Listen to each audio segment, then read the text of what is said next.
Assalamualaikum warahmatullahi wabarakatuh. Kembali lagi bersama Ibu Vilna. Kali ini kita akan mempelajari materi pemuaian. Jadi pemuaian ini bisa terjadi bila ada perubahan suhu pada benda. Jadi bila suhu meningkat, maka benda akan memuai. Nah, contohnya di sini pemuaian pada zat padat. Di awal tadi kita sudah melihat ada gambar kereta api ya. Kenapa rel kereta api itu dibuat merenggang? Ya, itu karena untuk memberikan ruang bagi pemuaian. Kalau di lingkungan kita sehari-hari itu kaca pada jendela kita, kenapa dibuat agak renggang gitu ya? Karena juga sama seperti kasus kereta api tadi, untuk memberikan ruang pada pemuaian agar saat kaca memuai dia tidak pecah. Contoh lainnya di sini kita lihat pada siang hari, kenapa kalau kita perhatikan kabel listrik itu terpasang longgar? Karena pada siang hari dia akan memuai, sedangkan pada malam hari saat suhu lebih rendah dia akan menyusut.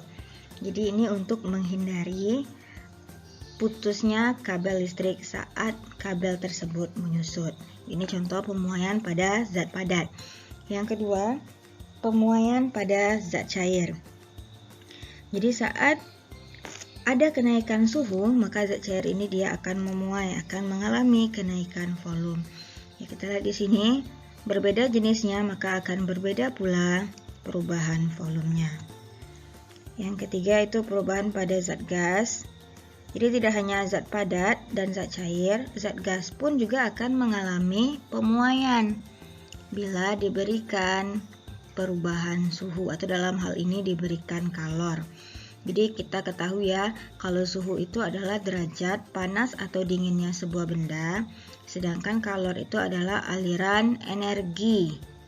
Jadi saat energinya mengalir, maka itu disebut kalor.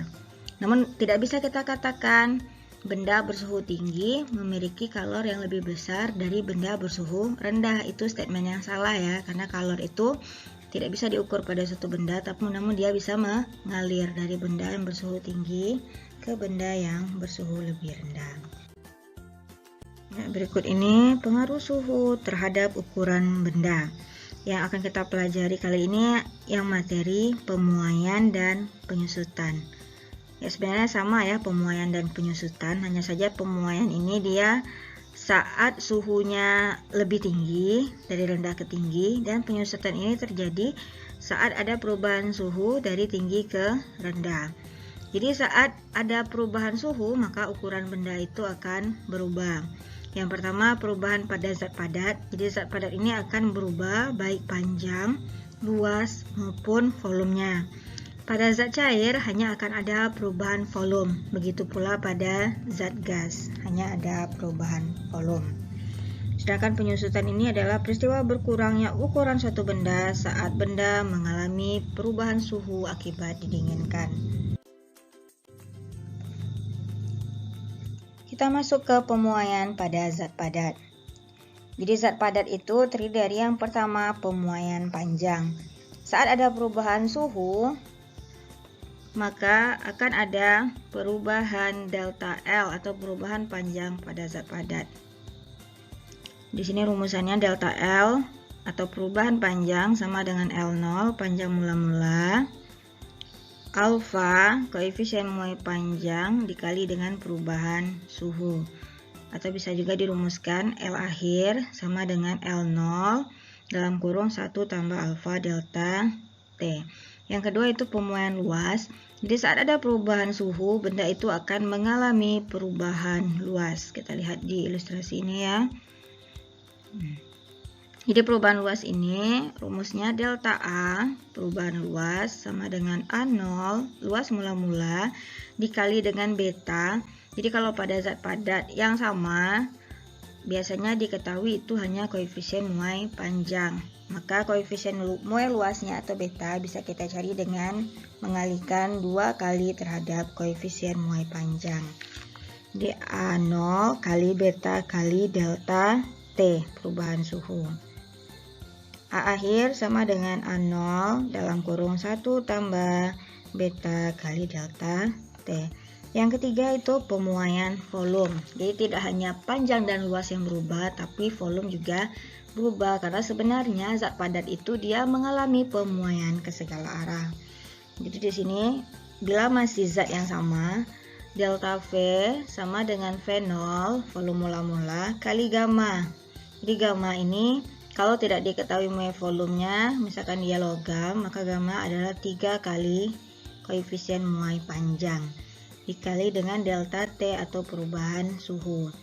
Jadi volume akhir sama dengan volume awal dalam kurung 1 tambah gamma kali delta T.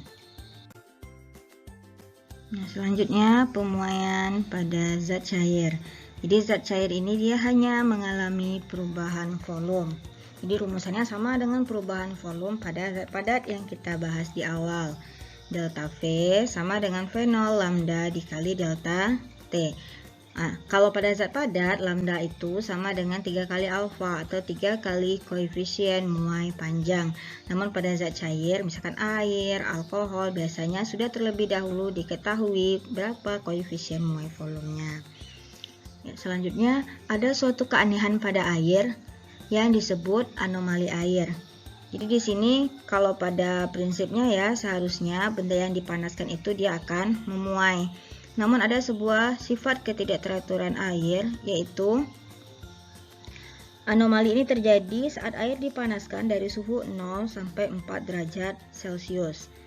Jadi pada suhu 0 sampai 4 ini saat dipanaskan air bukannya memuai namun malah menyusut. Peristiwa anomali ini ternyata sangat penting bagi kehidupan di dasar danau saat musim dingin.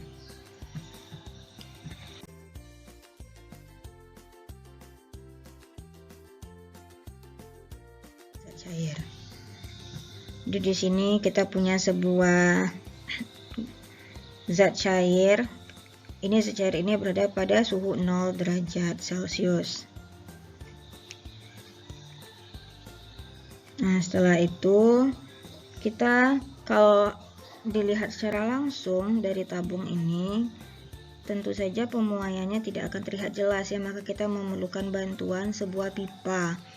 Pipa ini nanti ada skalanya di sini sehingga kita bisa melihat dengan jelas berapa perubahan volume zat cair tersebut. Kita tandai ini sebagai V1. Ya, lalu kita beri bunsen, kita panaskan. Ingat tadi zat cairnya pada suhu 0.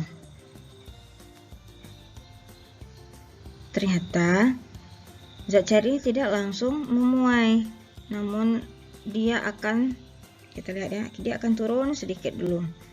Dia akan menyusut sampai ke V2. Nah, inilah yang disebut dengan anomali air tadi ya, salah satu contohnya.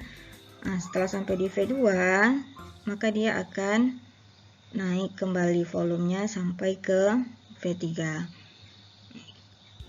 Ya, delta V yang kita ukur di sini adalah selisih dari V mula-mula V1 sampai ke V3. Jadi V3 dikurang V1 itu yang delta V-nya.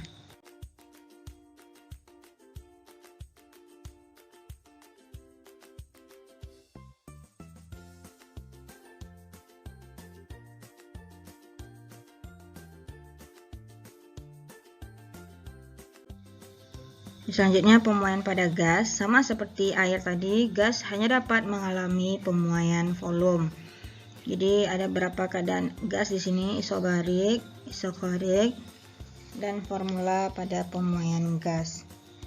Jadi di sini keterangannya pada tekanan 1 kali volume 1 dibagi suhu 1, hasilnya akan sama dengan tekanan 2 volume 2 dibagi suhu 2. Namun rumusan tentang pemuaian pada gas ini secara lebih mendalam nanti kita akan pelajari pada materi teori kinetik gas. Baiklah, demikian dulu pembahasan dari Bu. Kita akan lanjut belajar di kelas maya kita ya. Jadi kita bisa berdiskusi lewat forum diskusi di kelas maya. Sampai jumpa, selamat bekerja.